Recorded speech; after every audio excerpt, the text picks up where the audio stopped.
এখন রাত্রি 12টা। চলো এখন এলাম কারখানায়, আর তোমাদের সাথে এই রাত থেকে ভিডিওটা আবার শুরু করলাম। দেখতে পাচ্ছ কত বড় ক্ষতি হয়ে গেছে আমাদের, মাথায় আকাশ ভেঙে পড়ার মতো। সারা রাত টেনশনে তোমাদের দাদাভাই ঘুম হয়নি, আমারও ঘুম হয়নি। আর 2 থেকে 3 দিন বাদে ঠাকুর ডেলিভারি, তার আগেই দেখো এত বড় ক্ষতি, মাথায় আকাশ ভেঙে পড়েছে। কি করব কিছু বুঝতে পারছি না।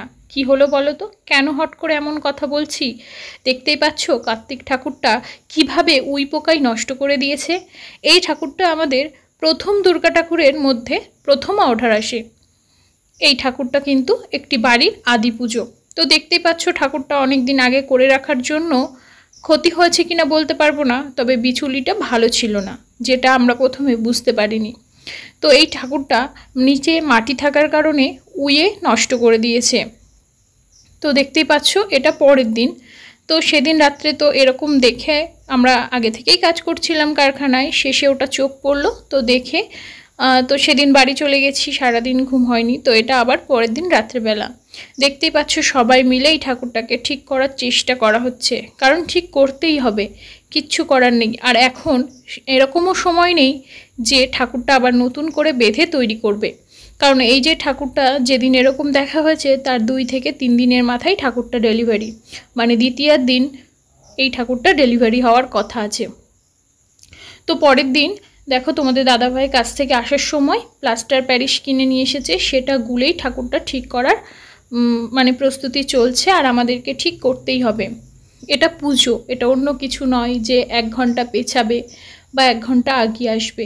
হাজার কিছু হয়ে গেলেও আমাদেরকে ঠিক সময় মতন ঠিক দিনে ঠাকুর ডেলিভারি করতেই হবে। আমাদের কোনো সমস্যার কথা কিন্তু কোনো পার্টিতে শুনবেও না আর শোনেও না।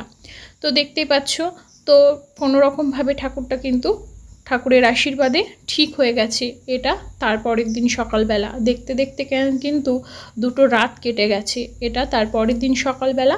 তো দেখো সেদিন ঠাকুরটা ঠিক করে ঠাকুর সব রং কমপ্লিট করে আমরা বাড়ি চলে গিয়েছিলাম রাত 2:30-টের সময়। এটা পরের দিন সকাল, এখন 8টা থেকে 8:30 বাজে। তো আবার এসেছি কারখানায় তোমাদের সাথে কিছু মুহূর্ত শেয়ার করার জন্য। আজ হচ্ছে মহালয়া, মহালয়ার পূর্ণ লগ্নে কিন্তু মায়ের হচ্ছে চক্ষুদান, ইনি আমাদের ঠাকুরের চোখ দিতে এসেছেন। তো দেখতেই পাচ্ছ প্রথম যে ঠাকুরটা আমাদের যাবে সেই ঠাকুরটারই কিন্তু চোখ দেওয়া চলছে। তো তোমরা চক্ষুদানের ভিডিও আগে দেখেছো কি না অবশ্যই কমেন্ট করো। এই চক্ষুদান কিন্তু খুব একটা গুরুত্বপূর্ণ বিষয়। আজ আমাদের কারখানায় দুর্গা মায়ের চক্ষুদান করা হচ্ছে।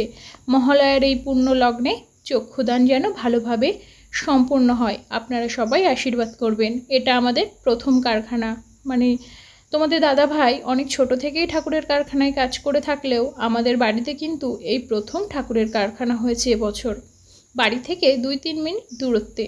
তো দেখতেই পাচ্ছ মায়ের চক্ষুদান হওয়ার পর কেমন লাগছে সেটাই তোমাদের সাথে চলো শেয়ার করি। প্রত্যেকটা ঠাকুরের কিন্তু এক অপূর্ব রূপ ফুটে উঠবে। এই ঠাকুরের খড় বাঁধার সময় একটা রূপ, কাঠামে দেওয়ার পরে একটা রূপ, মাটি দেওয়ার পর একটা রূপ, বিভিন্ন সময় বিভিন্ন রূপ বদলাতে থাকে। এই ঠাকুর কিন্তু এত সহজে হয় না, বিভিন্ন ধাপের মধ্যে দিয়ে গিয়ে একটা প্রতিমা নির্মাণ করা হয়। এই যে চক্ষুদান হয়ে গেল, এর পরেও থাকবে আরও বিভিন্ন রকমের ছোট ছোট টুকিটাকি কাজ, সেগুলো হয়ে গেলে তারপরে ঠাকুরের শাড়ি পরানো হবে। তো ভিডিওটা কেমন লাগলো অবশ্যই তোমরা জানিও।